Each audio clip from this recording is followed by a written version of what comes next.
ज्ञान प्राप्ति सदा ही समर्पण से होती है, ये हम सब जानते हैं। किंतु समर्पण का वास्तविक महत्व क्या है? क्या हमने कभी विचार किया? मनुष्य का मन सदा ही ज्ञान प्राप्ति में विभिन्न बाधाओं को उत्पन्न करता है। कभी किसी अन्य विद्यार्थी से ईर्ष्या हो जाती है, कभी पढ़ाए हुए पाठों पर संदेह जन्मता है और कभी गुरु द्वारा दिया गया दंड मन को अहंकार से भर देता है। नहीं, क्या ऐसा नहीं होता?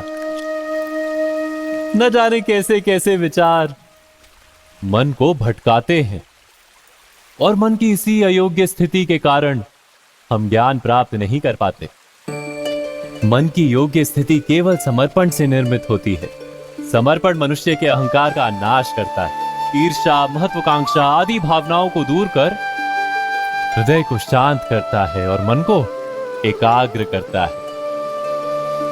वास्तव में ईश्वर की सृष्टि में ना ज्ञान की मर्यादा है, ना ज्ञानियों की। गुरु दत्तात्रेय ने तो गाय और श्वान से भी ज्ञान प्राप्त कर लिया था।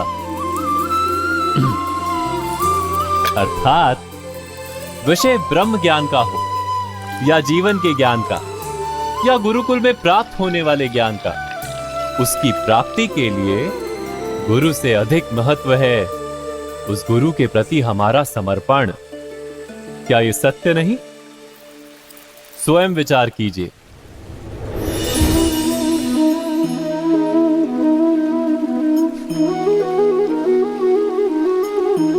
एक ही गुरु के पास शिक्षा प्राप्त करने वाले सारे शिष्य एक समान विद्या प्राप्त नहीं कर पाते। सारे शिष्य गुरु की बातें सुनते हुए अवश्य दिखाई देते हैं, उनकी पूजा करते हुए दिखाई देते हैं, किंतु एक समान विद्या प्राप्त नहीं कर पाते। क्या कभी विचार किया है ऐसा क्यों होता है? सत्य तो यह है कि विद्या प्राप्त ना कर पाने वाले शिष्य समर्पण का दिखावा तो करते हैं, किंतु समर्पण का वास्तविक अर्थ नहीं समझ पाते। गुरु के चरणों में फूल चढ़ाने से अथवा गुरु का आदेश मानने मात्र से क्या समर्पण सिद्ध होता है? नहीं।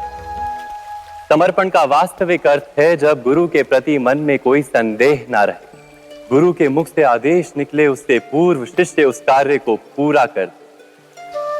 गुरु के विचारों के साथ शिष्य के विचार एक हो जाए।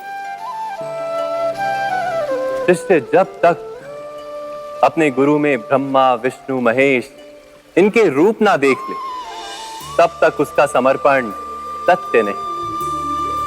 वास्तव में समर्पण किसी कार्य का नाम नहीं। समर्पण तो हृदय की भावना और मन की स्थिति का नाम है। अर्थात हमारे अज्ञान में क्या दोष केवल हमारे मन का नहीं?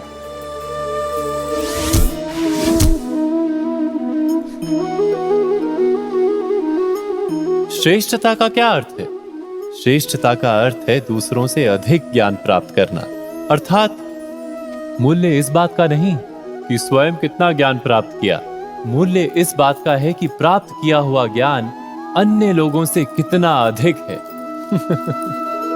अर्थात श्रेष्ठता की इच्छा ज्ञान प्राप्ति को भी एक स्पर्धा बना देती है, और स्पर्धा में विजय अंतिम कब होती है?